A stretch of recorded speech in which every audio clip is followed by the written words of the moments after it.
नमस्कार दोस्तों, जय दशा माता की। आज हम सुनेंगे दशा माता की 5वें दिन की कथा। एक गांव में एक बड़ा परिवार रहता था। उस घर में सास, उसका बेटा और नई आई बहू साथ में रहते थे। घर में धन और अन्न की कमी नहीं थी, लेकिन मन की शांति बिल्कुल भी नहीं थी। सास और बहू के बीच हर छोटी बात पर झगड़ा हो जाता था। घर का वातावरण हमेशा तनाव से भरा रहता था।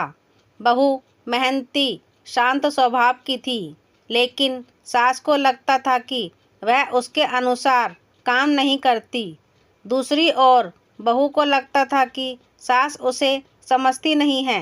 धीरे धीरे झगड़े इतने बढ़ गए कि घर में सुख और हंसी समाप्त हो गई। एक दिन पड़ोस की महिलाएं दशा माता का व्रत कर रही थी और कथा सुन रही थी।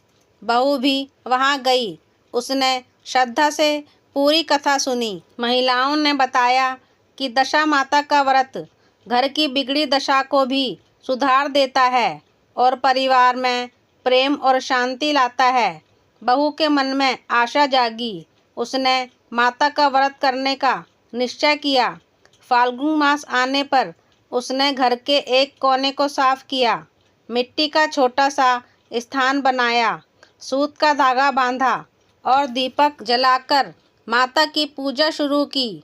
वह प्रतिदिन कथा सुनती और परिवार की शांति के लिए प्रार्थना करती। सास को यह सब पसंद नहीं था। वह कई बार उसे रोकती भी थी, पर बहू ने कभी उत्तर नहीं दिया। वह चुपचाप श्रद्धा से पूजा करती रही। कुछ दिनों बाद घर की परिस्थितियां बदलने लगी। बेटे का व्यापार बढ़ने लगा और घर में खुशियां आने लगी। एक दिन सास अचानक बीमार पड़ गई। बहू ने पूरे मन से उनकी सेवा की। सास को अपनी गलती का एहसास हुआ। उसने देखा कि जिस बहू से वह नाराज रहती थी, वही सबसे अधिक सेवा कर रही है।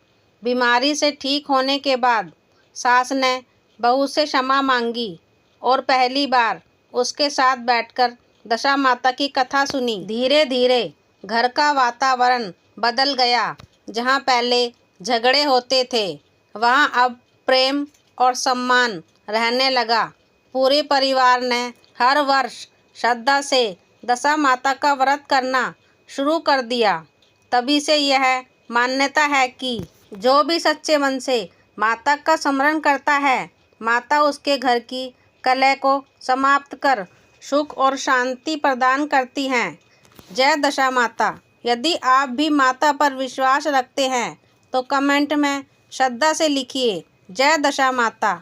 ऐसी ही सच्ची और भक्तिमय कथाएं सुनने के लिए चैनल को सब्सक्राइब अवश्य करें और कल अवश्य सुनिए दशा माता व्रत की 6ठे दिन की कथा, जिसमें एक ब्राह्मण परिवार की कठिन परीक्षा और माता की कृपा का अद्भुत प्रसंग सुनने को मिलेगा।